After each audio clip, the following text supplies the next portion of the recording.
Assalamualaikum, nama saya Azka Izati Suryani dari kelas 1 PAIB dengan NIM 12320200053 yang akan menjelaskan tentang wawasan Nusantara sebagai konsepsi dan pandangan kolektif kebangsaan Indonesia dalam konteks pergaulan dunia.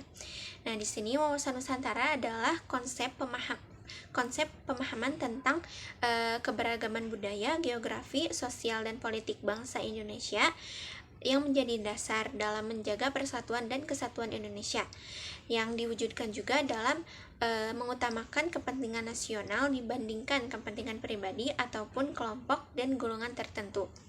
Nah, wawasan Nusantara di sini terdiri dari dua kata, yaitu wawasan dan Nusantara. Wawasan di sini tuh berarti cara pandang seseorang ataupun bangsa sebagai salah satu aspek dari falsafah hidup yang berisi dorongan ataupun rangsangan untuk mewujudkan aspirasi, keinginan, ataupun kebutuhan untuk mencapai tujuan hidup. Sedangkan Nusantara di sini terdiri dari dua kata, yaitu Nusa dan Antara. Nah, Nusa di sini tuh berarti pulau. Nah, pulau di sini adalah pulau yang terletak di antara dua benua, yaitu benua Asia dan Australia, dan dua samudera, yaitu Samudra Hindia dan Pasifik. Nah, sedangkan kata Antara di sini berarti tanah air Indonesia, yang berarti juga gugusan pulau yang diapit oleh dua benua, yaitu Asia dan Australia, dan dua samudera, yaitu Pasifik dan Hindia. Jadi, wawasan Nusantara adalah wawasan yang mencapai nasional, yang mencakup perwujudan kepulauan dalam persatuan dan kesatuan sosial, politik, pertahanan, dan keamanan. Nah, penting bagi kita untuk mengetahui secara fisik keberadaan tanah air Indonesia untuk mencapai kesatuan wilayah dan juga mencapai kesatuan ekonomi, sosial, politik, budaya, pertahanan, dan keamanan.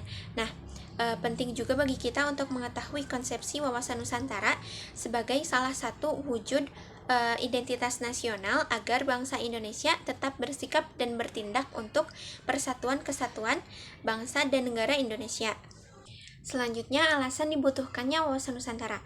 Nah, wawasan Nusantara ini adalah fungsi utamanya yaitu agar bangsa Indonesia itu tetap mempertahankan rasa nasionalisme, yang kemudian fungsi ini terbagi menjadi 4 kategori. Yang pertama, wawasan pertahanan dan keamanan, yang dimana ini tuh mencakup pada geopolitik negara Indonesia. Yang kedua, yaitu wawasan kewilayahan, yaitu agar terhindar dari sengketa negara lain. Yang ketiga, yaitu wawasan pembangunan, yang terdiri dari sosial politik, kesatuan politik, pertahanan dan keamanan, dan sosial ekonomi. Yang keempat, yaitu konsep ketahanan nasional, yang memegang penting dalam perencanaan pembangunan, kewilayahan, dan pertahanan dan keamanan. Terus selanjutnya ada sumber historis, sosiologis, dan politis. Yang pertama, sumber historis. Nah, latar belakang historis di sini tuh wilayah Indonesia itu bukan dengan sendirinya ada, tetapi melalui proses perjuangan yang sangat panjang.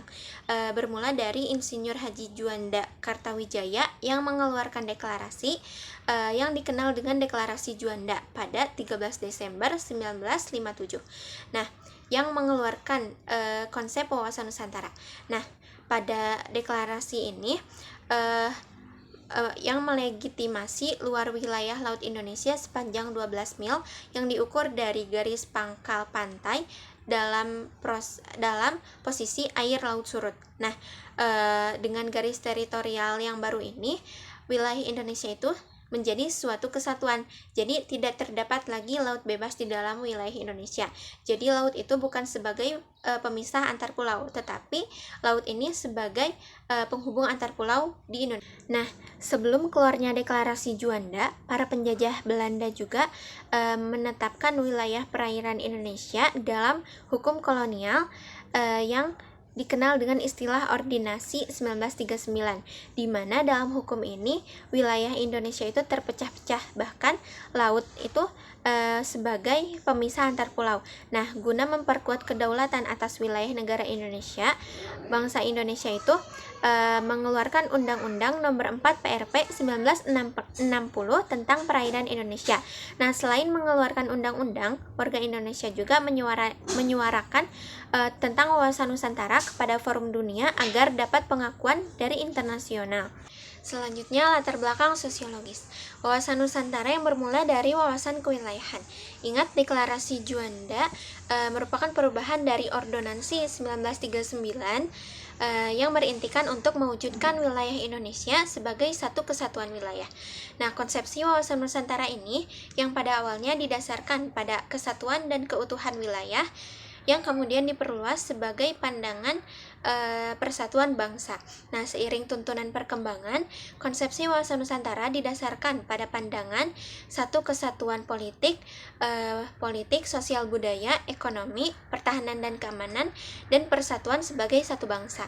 Nah, kondisi sosiologis bangsa Indonesia dan keberlangsungan penjajahan Belanda ini membuat tekad dan semangat bangsa Indonesia agar bersatu dalam satu rasa, yaitu rasa nasionalisme. Selanjutnya, secara politik. Nah, secara politis ada kepentingan nasional.